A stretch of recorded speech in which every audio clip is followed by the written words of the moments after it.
Hello my YouTube fans, we're going to do something different today. First I'm going to see if I can get this to go full screen and things like that, but I want to do something different. I mean, I know you're used to my chess stuff, but perhaps you didn't realize that I'm also interested in astronomy and I have a small telescope.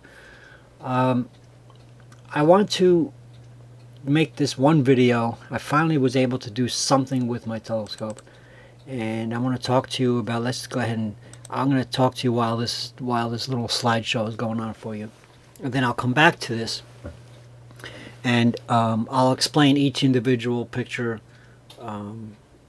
separately. The whole idea of this first is that you can use a small telescope to view the sun, but there are obviously dangers, and anybody with kids should realize that they have to be very careful. Viewing the sun, of course, is what's considered daytime astronomy. Let me go ahead and pause this one particular picture. Viewing the sun is a very interesting thing to do, because what you're looking at is you're looking at a star.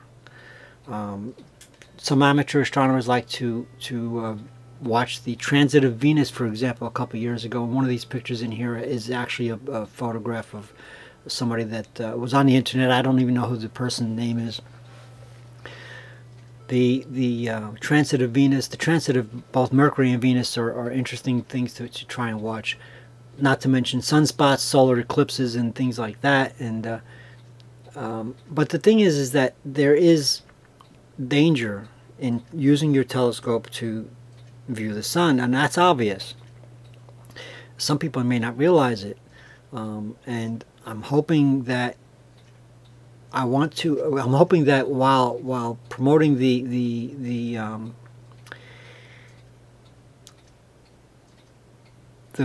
great thing to do is to be able to investigate the science, but to do it safely. There is danger in looking at the sun with a telescope. You don't want to. You can never, ever, as this particular. Let me reiterate this.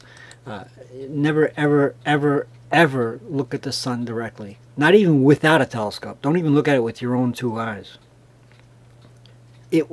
This particular warning gives a statement that says without a proper solar filter, or permanent damage or permanent eye damage could result. The fact is that it will result. If you ever point a telescope like this one that I'm showing you right now at the sun, even a pair of binoculars, even a small little spy scope, you know, at the sun, and look through it with your eye, you will go blind. There's no ifs, there's no coulds, that you will. Do not do it. But I don't want to discourage you from doing the science. Studying the sun is a very interesting thing to do. You find solar activity of sunspots and things like that. You can actually draw the sun while it's being projected.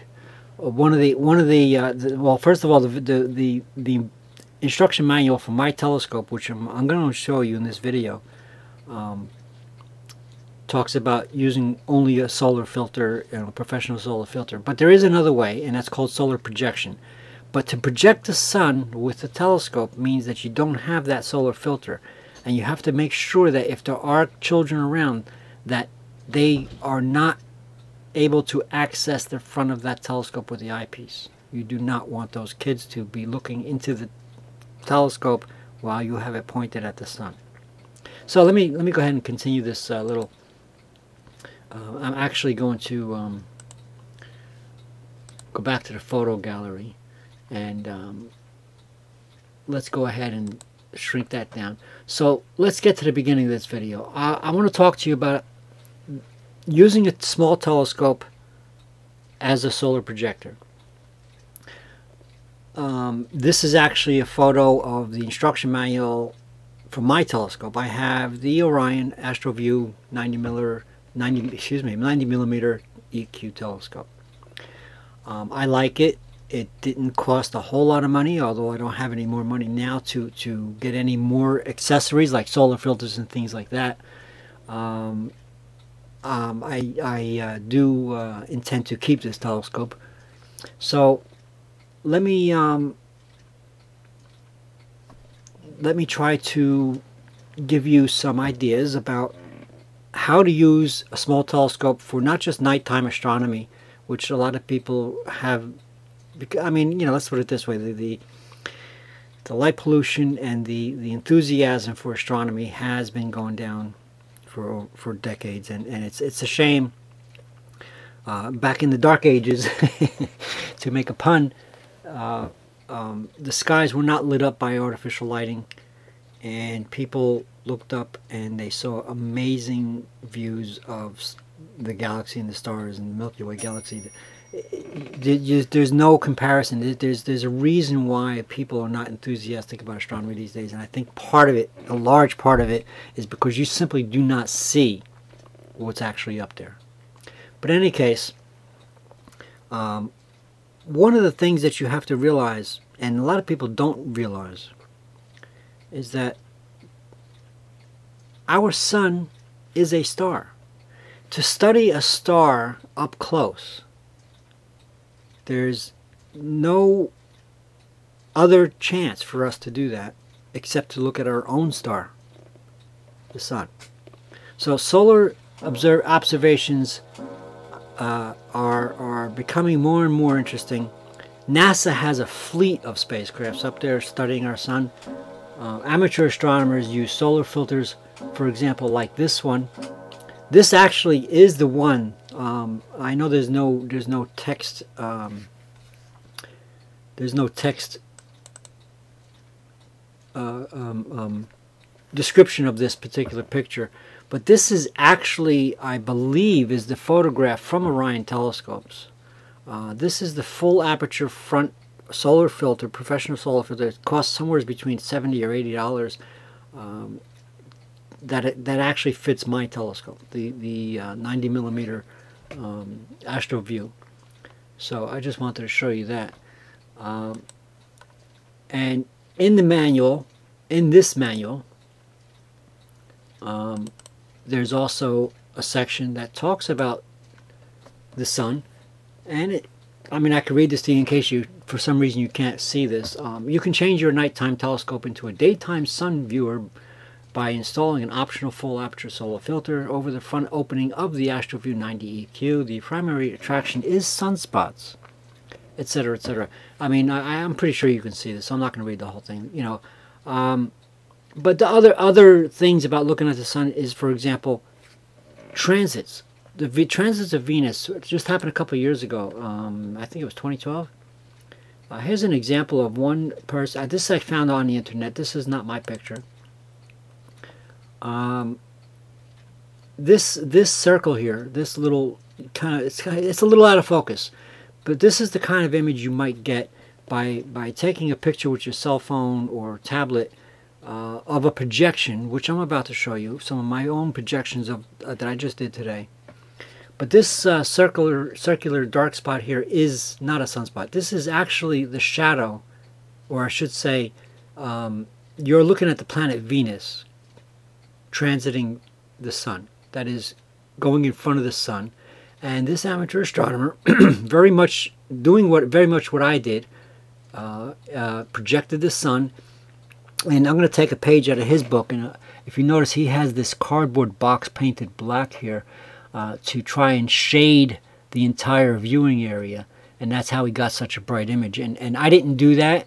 I did try to shade it somewhat, and I didn't get the great results. But if you look closely, his image is a bit out of focus, but you're not going to get much better. I got a little bit better only because I was more in focus with my taking my pictures. But I would get more better. I would get more better. That's a good one. I would get a much better result if I were to do what he did, and that is shade the projected image. But in any case, showing you some of my images. I just want to give you one. This is essentially a raw image, okay? And you can see a sunspot there. It's a bit out of focus, but you can see that there's a lot of light. And I even adjusted this picture with a little bit of, you know, dimming down and color adjustment. But you can see that there's a lot of light on the outside. But if I were to take this same photograph and use a little bit of adjustments that comes with Windows, it's not even Photoshop, it's just the Windows basic stuff, you can see that in fact darkening the image and changing its sharpness and things like that, if you could follow this mouse here, this is the original sunspot, but there's actually after, and by the way, the image is larger than the poster board that I taped to this piece of wood that I painted white. So the next time I do this, I promise you I will have a large piece of poster board to encompass the entire image. This is a very large image. This circle right here, if you could see, follow this little mouse cursor hand, these two little dots, 1, 2. At first I thought they were just blemishes on the photograph or on the paper. It turns out that after I sharpened this image up and darkened it and all this other stuff, it turns out that these are actually 2 more sunspots. And to prove that, I believe they are on, here's another one that I really darkened. I mean, I sharpened and darkened and did all kinds of things. You could even see the graininess. Look at the graininess on this thing. I sharpened it to the point where I couldn't do it anymore. Again, you see the same 2 spots. So this is not something that's on the paper. I only have this magnified up to 35 times, but the further you pull away the paper, the larger the magnification. So let me get back to the beginning of this whole idea of this video. The idea is that I want to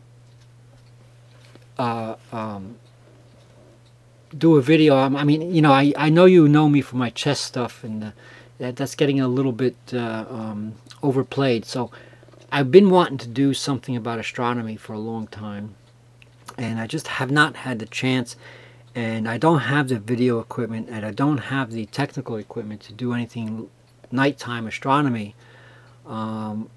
The images that I'm going to show you now, including the one that you see on the screen now, are literally handheld tablet snapping a picture of a projection screen. So and my image actually came out better than that guy with the Venus transit. That's this one. So I mean, if you think about it, I did a pretty good job. I sort of threw it together at the last minute. The next time I do this, I'm hoping there's going to be a next time soon. I intend to do something like what this person did with the cardboard box covering, making a shadow, instead of this thing that I ended up with, which was basically the table.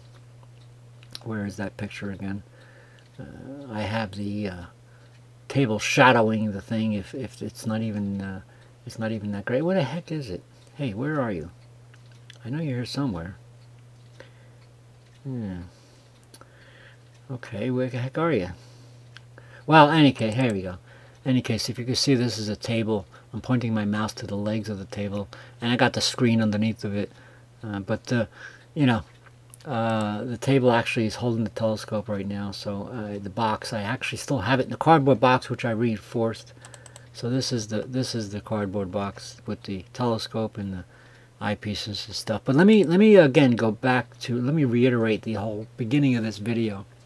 The purpose of this video is to show you how to use a small telescope as a projector to project the sun. And I want you to be very careful with this, particularly if you have kids. I want you to encourage children to study the things like this, you know, telescopes with this, to study the sun with the telescope and everything. But I also want you to understand that pointing a magnifying glass of high precision at the sun and putting your eye to it is not exactly a smart thing to do. I want you to understand this. So the safe way to do this is to do it logically, carefully, project the sun onto a screen, and be careful not to look into the eyepiece, even by accident. Wear sunglasses while you're out there. Sunglasses are not for the purpose of looking at the sun, but also if you accidentally look at the sun, I mean, you're going to look up to see where the sun is approximately, and you might end up glaring at, glancing at it. Sunglasses are good for the quick glance, with the naked eye. So, okay, let me go back. This is my telescope. I have the Orion AstroView 90mm EQ, which means that the aperture of the telescope, that is the objective lens of the telescope, is 90 millimeters in diameter. Okay, that's this piece right here. That's 90 millimeters in diameter. It's about 3.5 inches. Okay, it's if you know about cameras, the entire telescope is an f10.1 or f10. And what does that mean? That means that it's a 910 millimeter focal length, f10. If you take the 90 millimeters and divide it into 910 millimeters, you end up with an f10.1. They round it down to an f10. Okay. The eyepiece I use to project the sun is the 25 millimeter, which gives me about 35 times. But when you do a projection, the further you pull the screen away, the bigger the magnification. One example of let me find an example of this. Today I was taking all these pictures, including this one, but to show you how the same eyepiece, I didn't change any eyepieces. This image is the same, except that I picked up the piece of wood that I had the projection screen on and brought it closer to the telescope. Mind you, this is a great clear image of the sun. There's not much activity, but we can no longer see the sunspot that was there. But that's because the magnification went down, because we brought the screen closer. Now, mind you, I'm still probably 1.5 feet or so away from the front of the eyepiece, and you can see how small this sun's image is getting. Bringing this closer to the eyepiece to the point where it's only an inch or less away would start burning the paper, which is why you don't put your eye up against the eyepiece. Okay. So why do we want to look at the sun? What is it about the sun that we want to study? There's the sunspots, of course. The fact of the matter is that our sun is in fact a star, and they've had classifications of stars for many years. Let me go ahead and maximize this picture here, if I could find the right button. Okay. Our sun, if you could see the mouse, is a G-class star. It's in fact more specifically a G25. Studying the sun, taking pictures of it, looking at it, drawing it if you can, checking out the sunspots, the solar activity. As you can see by the images that I just showed you, our solar activity is a bit low right now, but I did manage to get that one solar spot. You are looking at a star. You are looking at a G25 star. This is an older chart of general class star classes from O to M. And here's the G class, which is yellow. The actual color of our sun is, nowadays they're talking about it actually being white. Generally speaking, the reason why we see it as yellow is a combination of our eyesight and the atmosphere. But for all intensive purposes, the old classification, which this chart shows you, is still valid. We do see our sun as yellow, and if there were a K star in place of our sun, we would see it as orange, and if there were an A star in place of our sun, we would see it as a whiter star. So for all intents is, how does it work? Intended purposes, the classification of the stars by color is still very valid to this day. Okay, so let me go ahead and start showing you the beginning. This is the viewfinder. This viewfinder, according to the specs, is in as of itself, that's not the right picture, is in of itself a 6-power telescope, which is why when projecting the sun, here it is here, if you find your scope, 6 times magnification, 30mm aperture, achromatic, okay?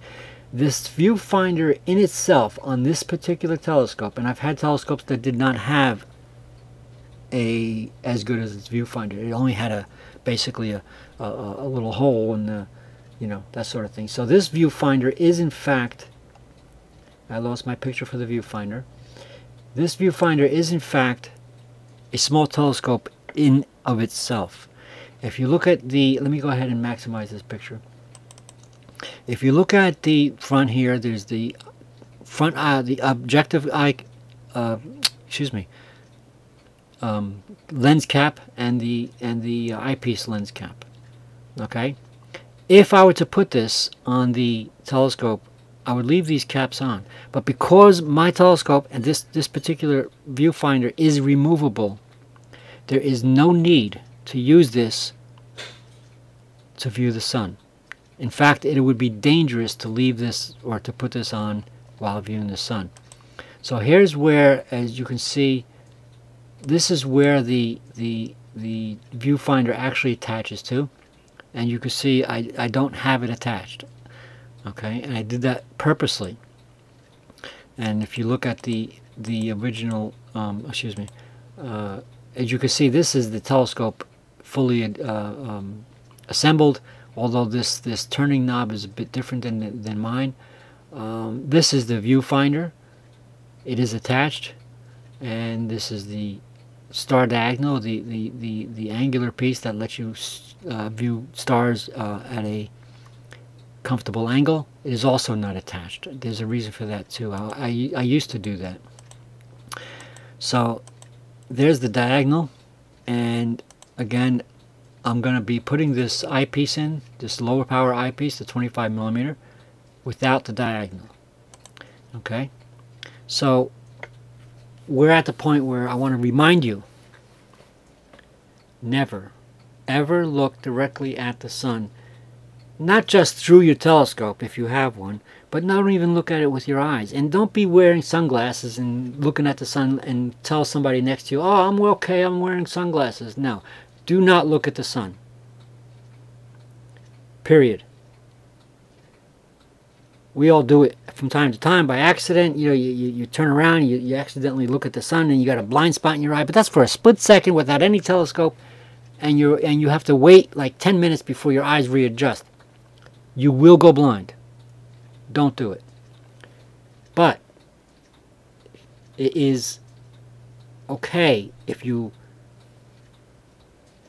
are careful, you do it logically, scientifically, and you want to study the sun as a star, you want to project it, or if you can afford it, use a professional solar filter for the front of the telescope. But I got to tell you, for eclipses, for planetary transits, and for those two things, and you want to show an audience, perhaps you have some young people that you want to try interest in astronomy and projecting the sun and solar eclipses, the way to go is projection. Even though this instruction manual doesn't tell you how to do it, I'm going to tell you how to do it. Projecting the sun is the safest way. It's even safer than looking at with a solar filter, because solar filters can be damaged. They have some solar filters that aren't hard, and they're actually soft paper, plastic, like, sort of material. And if you poke a hole in them, you're going to let more sunlight in than you want. So projecting it is actually the safest way. You cannot damage your eyes by looking at a projection screen. However, the dangers in projecting is the dangers of people around you wanting to look through the telescope while you have this pointing at the sun. This is the thing that you have to be careful of, especially if there's young children, okay? So let me just continue this. And this is the dust cap with the lens cap attached of my telescope. The reason why I'm showing this is because I wanted to show you the objective lens.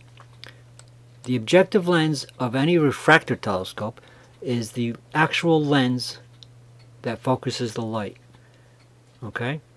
The telescope itself, the lens itself has a focal length. What is focal length? Well, if you have your dime store magnifying glass in your hand and you want to read a book, the focal length of those magnifying glasses is essentially somewhere between a few inches and 6 inches. You know, it's not very much, and it magnifies the page, etc. But they're made out of cheap glass, and if you were to try to use them for a telescope, you would find all kinds of distortions. The objective lens of a decent telescope, which I believe this is made of at least 2 kinds of glass. This is an achromatic lens, which means it's made of 2 kinds of glass designed to compensate for any distortions in one glass or the other and to focus all the colors of light, although in an achromatic doublet lens there is always going to be some distortions. Okay? They do have triplets. They're called apochromatics. They're more expensive. They're interesting telescopes. I can't afford one, but we'll talk about that some other time. Okay? This is a photograph as an example of someone in the United Kingdom. Actually, he has all the information on this photograph. I did download this from the internet. This is not my photograph. But this is an example of an amateur astronomer. Perhaps he's a professional astronomer. I'm not sure. He appears to be a professional photographer, at least. He apparently took a photo of the sun using, according to the information on this photograph, an f9 refractor. And if I have my retail knowledge still with me, I believe that these model numbers indicate what kind of telescope this was. The FL102S is a telescope that might be an actual solar telescope. They do actually sell solar telescopes that are specifically designed to view the sun, built-in solar filters, etc. And I'm not positive about this, but this is probably what it is. So this is an f9 refractor. And he even goes as far as saying that he's using a Canon. I'm not sure what this information means, but it looks like he might have actually used real film here. It looks like ISO 100 film. This was taken in the year 2005. But as you can see, this professional photographer in 2005 took a picture of the sun using a telescope that has an aperture somewhat larger than mine. In fact, mine's a 90 millimeters, so you're looking at 12 millimeters in diameter, bigger than mine. Okay, being an f9, the focal length was probably almost the same. I think I calculated it earlier. I think it was a few millimeters longer. Actually, let me do that right now. The focal ratio, the f-stop, as in cameras, the f9. If I were to take this 102, if I were to take the 102 as an indication of the diameter of the objective lens, because generally speaking, manufacturers make their model numbers out of the focal lengths and diameters of the aperture. For example, prime example is my telescope is the AstroView 90 millimeter EQ, which literally stands for 90 millimeter aperture, Equatorial Mount. So I'm going to take this 102 as the aperture of this telescope and multiply it by 9, because that's how we do the algebra. And I come up with a 918 millimeter focal length, which sounds about right. You know, it's not verbatim, but that's my telescope. The telescope I'm showing you is an f10, actually more specifically an f10.1, and the focal length of my telescope is 910 millimeters. And if you divide 910 by 90, you come up with an f10, And more specifically, I'll do the calculation right now. I know you can't see me because I don't have the video camera. I'm capturing the screen. But 910 divided by 90 is in fact 10.11111111. So my telescope is actually at 10.1. And I'm back to this picture again. Let me see if I can fast forward this. Again, this is an internet picture of someone doing a projection similar to what I'm showing you today. Only he's looking at the transit of Venus, and his photograph is a little out of focus. I imagine he probably took this picture with a cell phone. I didn't do much different. I took it with my I took my pictures with my inexpensive tablet, my least expensive tablet. Here's an example of what my tablet's limitations are. This is actually a picture of the moon, a full moon. I was trying to get during the supermoon that we had just recently. Obviously my tablet is not good for doing this. This is the picture as I got. I tried a few things. I tried zooming out. I'm sorry. So this is the kind of limitations I'm up against. If I wanted to take a picture of the moon, I need to set up the telescope, point it at the moon, and I need to have a bracket to hold my tablet's camera up against the eyepiece and snap the pictures that way. So these are the limitations that I have. The limitations also, I think, are these are 2 megapixels, so it's not very big. I'm going to start talking about how to point the telescope at the sun without actually looking at the sun. What you're looking at right now is a shadow of only the tripod and the telescope bracket. The telescope is not in there. The idea here is that you can point the mount to look directly at the sun by using the shadow. Okay. Here is the actual mount and the telescope. You can see it says this stands for right ascension, and there's an arrow. There's sort of a line pointing to the digital numbers. I wouldn't worry about that right now. What this is, as you can see by looking at this mount, it's an equatorial mount. You can see there's an angle here, and I had set that up for my latitude. My latitude is almost exactly 40 degrees. It's actually 39 degrees, 39.9 something degrees. These numbers and these little tiny dots on my mount are nowhere near accurate enough to even worry about decimal points. The general idea is that when you're doing nighttime astronomy, you point this towards the north star so that you can adjust only the right ascension control, or even attach a clock drive to the telescope, which is available for this telescope, so that you could do astrophotography and be able to follow the stars, follow the Earth spinning essentially, without having to adjust anything.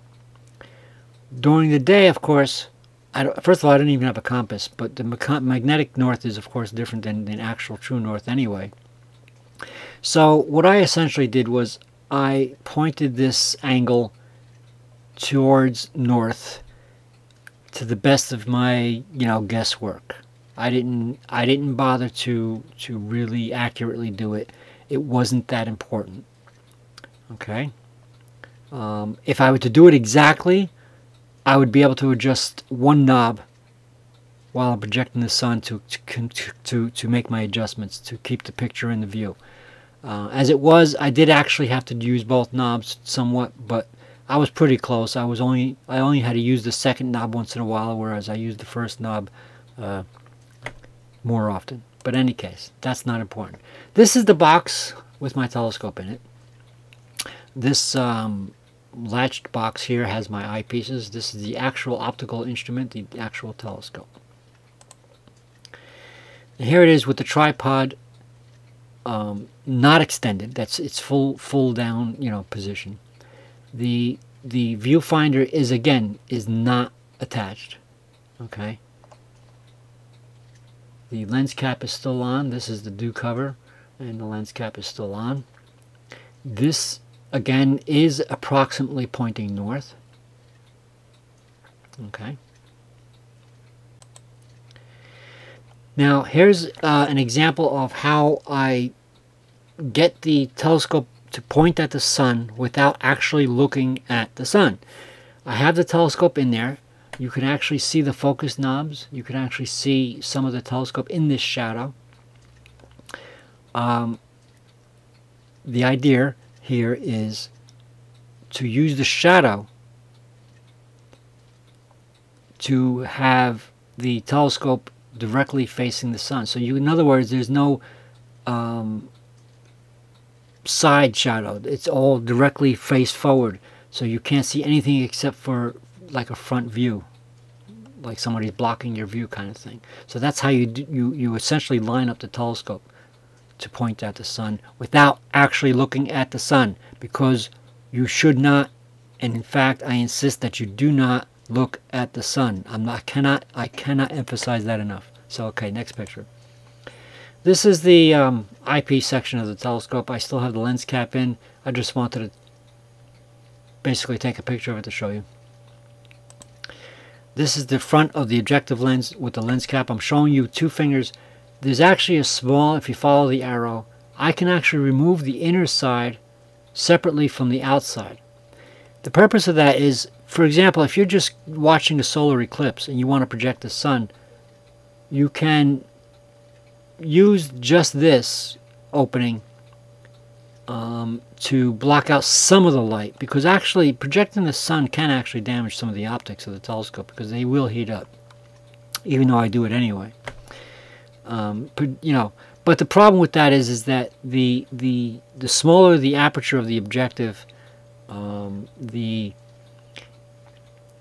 less detail, because the resolving limits, your resolution goes down the smaller the objective. So in other words, I have a 90mm telescope, and the detail that I can see looking at planets and stars and other things is better than the 80mm telescope that I had many years ago, and it's better than the 60mm telescopes that they sell, etc. And the gentleman that took the picture with the 102mm is better than mine. In other words, the detail, it's like your computer screen. If you've got a computer screen of newer type that's got high resolution, or a TV that's got ultimate high resolution, it's better than a TV that's the old boob tube fashion, where you have a picture tube and it cannot reach more than 480 pixels. The resolution is better. So the bigger the aperture of the telescope, the better the resolution, and also the more light gathering power, the deeper into space you can see. Okay? All right. There's the lens cap off, and you can see again, you can see the objective lens. I won't go too far into that. Again, I'm using these pictures are not quite in order, but I'm showing how I now have the telescope attached, and I pulled the front lens and the back lens off, but I did not attach an eyepiece. This is only the telescope without an eyepiece, and I'm still making sure that the telescope is lined up with the sun. So what you're seeing is the telescope pointing at the sun without an eyepiece to focus the image. So it's basically a blurred image. But again, I'm trying to make sure that the telescope is aligned. This is actually an older picture. I actually took 3 days to do these things. So the next set of pictures, I believe, are going to be today's pictures. But in any case, these are my eyepieces and my diagonal. This is for star viewing. Again, I'm not using this today because I decided to go straight through without any other obstruction. This is the 25mm eyepiece that came with. It's about 30 something times power. That's the one I'll be using to project the sun. Okay, this is a close-up. This is the one again, if you can follow my arrow.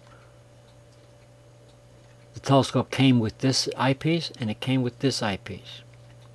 This is a special eyepiece I purchased separately. This 6mm I purchased separately. And the 12.5mm I also purchased separately.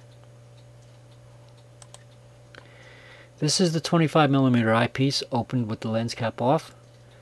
As you can see, it's got a wonderful wide, this is where you put your eye against. Of course, we won't be doing that today because we'll be pointing this thing at the sun. Just wanted to remind you. But while I'm looking at planets and other things, this is a very wide opening for your eye to be able to see through.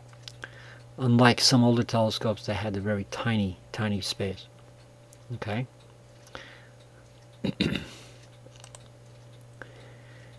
This is actually an older picture. I wasn't going to show you this one. This was actually taken a few days ago, and it was getting cloudy out.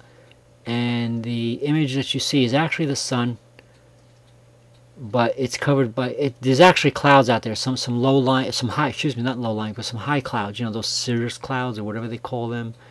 But the sun was actually shining through, but it didn't do any good for the image. So we'll just skip through that one now. Here we go. And there's the sky that day. I thought I got rid of these pictures, but we'll just go. So I made myself a new shadow maker. It's basically a piece of styrofoam. That's actually soft foam with construction paper and some scotch tape, and I've dug a hole in it, you know, and there's the back of it. And that's what I used. Even though I had that on there, I'm still getting sunshine through the bottom. It's kind of a long explanation. I am not going to get into it, but this is the first image I got. As you can see, there's a sunspot. It's a little out of focus. It might have been because I was trying to stop shaking the telescope while I was taking this picture through the tablet. Okay, there's a better image of it, and I managed to get the sunshine off of the screen, but I still did not do what that other gentleman did with the cardboard box covering to watch the transit of Venus. The next time I do this, I will have a better way to shadow this better.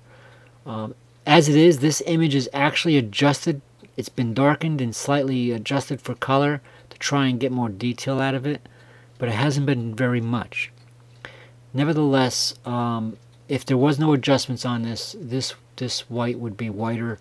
The sun wouldn't be so pink, but and the image, of course, is a bit blurry. So I started to notice something, even on this somewhat blurry image. I thought I see this here where my hand is, that the up mouse. I'm circling this, and actually I'm circling two things. When I first looked at these pictures, I only saw this one sunspot. The sun there's actually low activity right now, very low. The fact that there's only one major sunspot here is pretty low. But I saw this when I made this adjustment to this picture, to the color. I saw this, and I'm like, wait a minute. I think there's other sunspots there. So I just want to make sure that wasn't a blemish on the screen or something to that effect. You know, like a bug on a screen or something. So I went to the next picture, and I think this might be the same one. So, for example, this is a dirt spot, but these two dots are still there. So I sharpened this. It's the same image, really. It's sharpened. As you can see, the graininess of it is because I took the Windows picture. You know, it's not Photoshop. It's nothing real fancy. It's just what comes with Windows. But I sharpened it, changed the color a bit and whatnot, and these two sunspots now are still there. So I started to realize that this, in fact, is very, very small sunspots. Now I only have this magnified at 35 times, and I pulled the screen away from the telescope to actually magnify it even more. Perhaps the next time I do this, I'll throw the 75 power eyepiece in there. And that would be the 12.5 millimeter eyepiece. But this is my first astronomy video, so bear with me. Okay. All right. So backing up a little bit, there's the sort of the Rube Goldberg. This is a garbage can cover trying to make a shadow. You can see the screen is underneath the table, which is actually holding the box where the telescope came in, to try and create some shade for the screen. And you can see the large image there. This is the telescope. This is the screen that I created to try and create that shadow. But a little bit of a misalignment with the telescope, the way it works. It's sometimes the image can actually fall out of the shadow, so and into the sunlight. So I had to sort of rig it up. Okay, there's one of the glariest pictures. I'm just going to skip through this one. All right, so there's the focus level tube.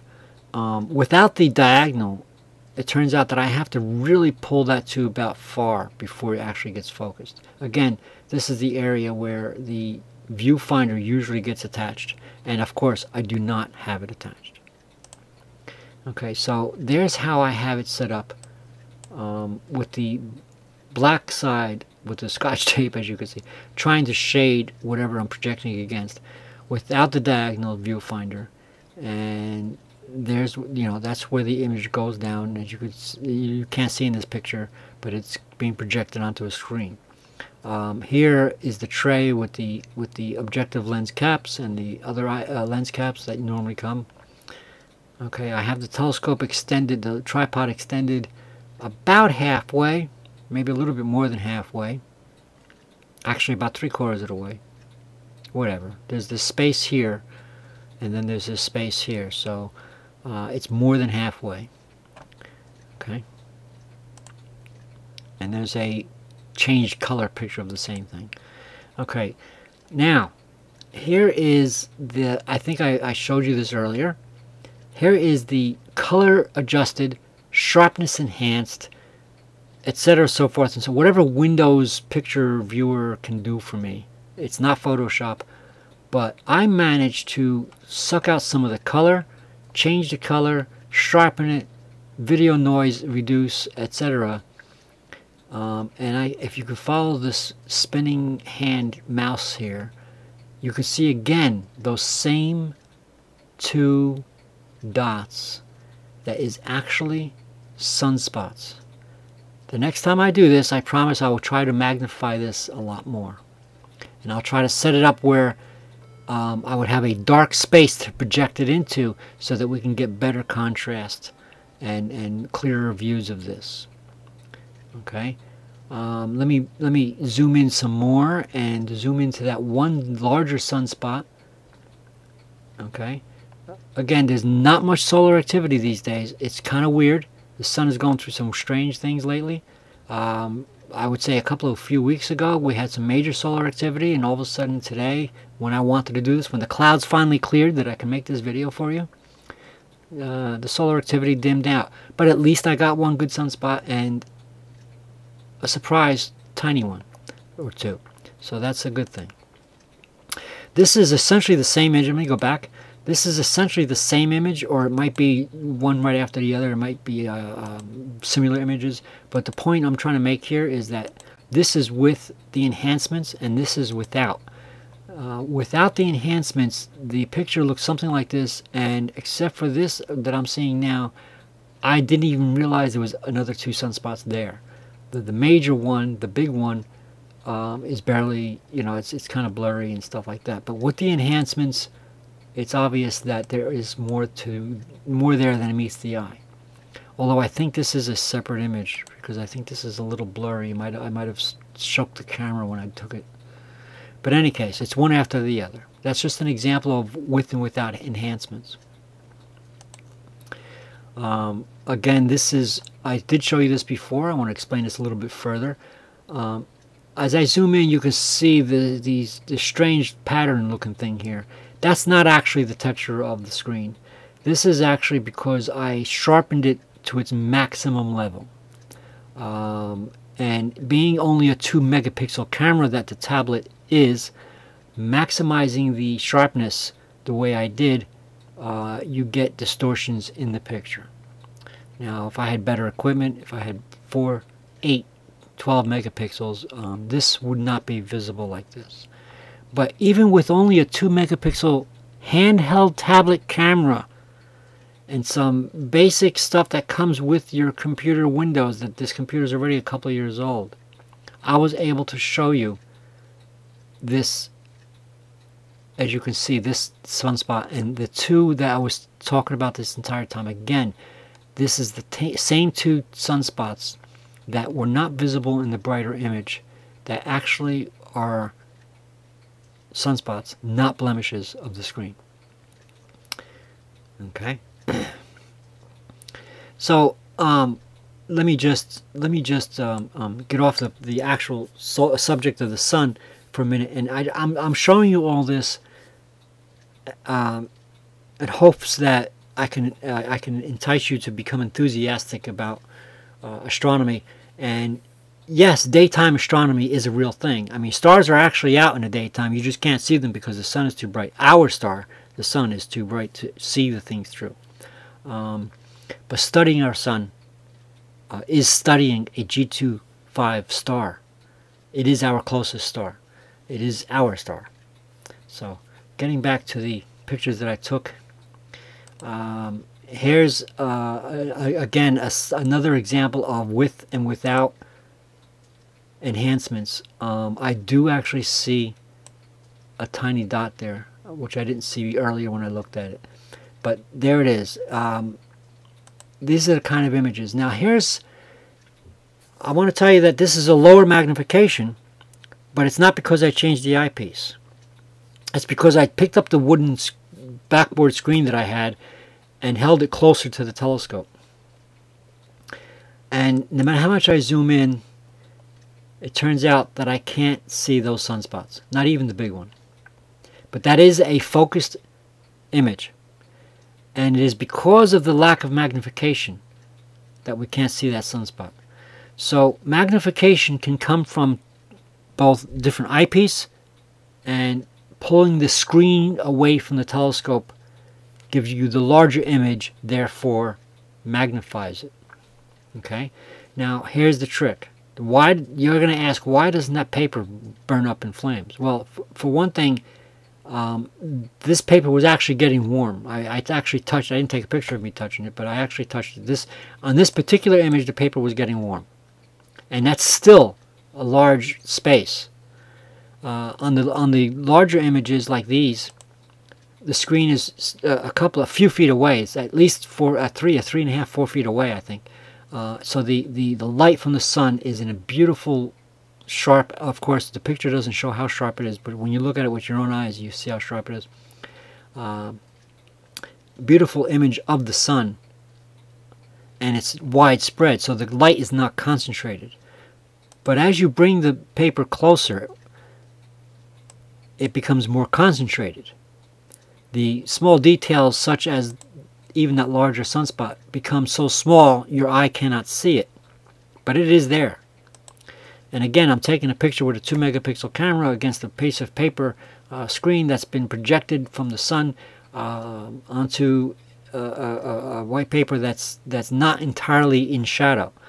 So, but in any case, that is actually getting warm. If I were to bring it any closer, it would get hot enough to start on fire. And obviously, if you were to be stupid enough to put your eye against the eyepiece, you will go blind. Yes, I did mention that again. I just want to make sure that you completely understand that observing the sun is a very scientifically interesting thing to do. But you need to do it safely, and please don't be stupid. Do not look at the sun. Do not put your eye against the eyepiece while that telescope is anywhere near the sun. Do not use the Viewfinder telescope. It is not necessary. And if you are getting bored with me saying this over and over again, and you understand the safety, please understand that if you have kids around and you want to show them this fantastic stuff, please make sure that they do not have access to the front of that telescope to put their eye against it. Block it off somehow, put police tape around it. I don't care what you do. Please make sure they understand that they are not to look through that telescope while you have this thing pointed at the sun. Okay? So getting back to where I was, here's an example again of a professional photographer using a Canon camera and an f9 refractor telescope. Of course, is what I have. It's with a lens. A reflector would be with a mirror. His name is Pete Lawrence. He comes from the UK. I downloaded this from the internet. I have no rights to this picture whatsoever, except that it was freely available on the internet. As you can see, in 2005 the solar activity was a little bit more, but these photographs are actually a little bit better. I mean, a lot better detail, and you can see several sunspots. And this is one of the exciting things to watch the sun for. Another thing, of course, would be to see if you can catch solar prominences and flares, but generally speaking, you need a higher magnification for those. Usually you catch them at the edge of the sun. Okay, let's go ahead and continue this. And to remind you what this was the transit of Venus.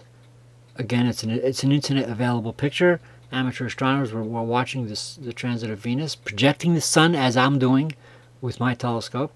And the reason why this looks so much brighter is because this person has the entire screen encased in a cardboard black box, which helps, you know, contrast and stuff. And this is what I want to do the next time.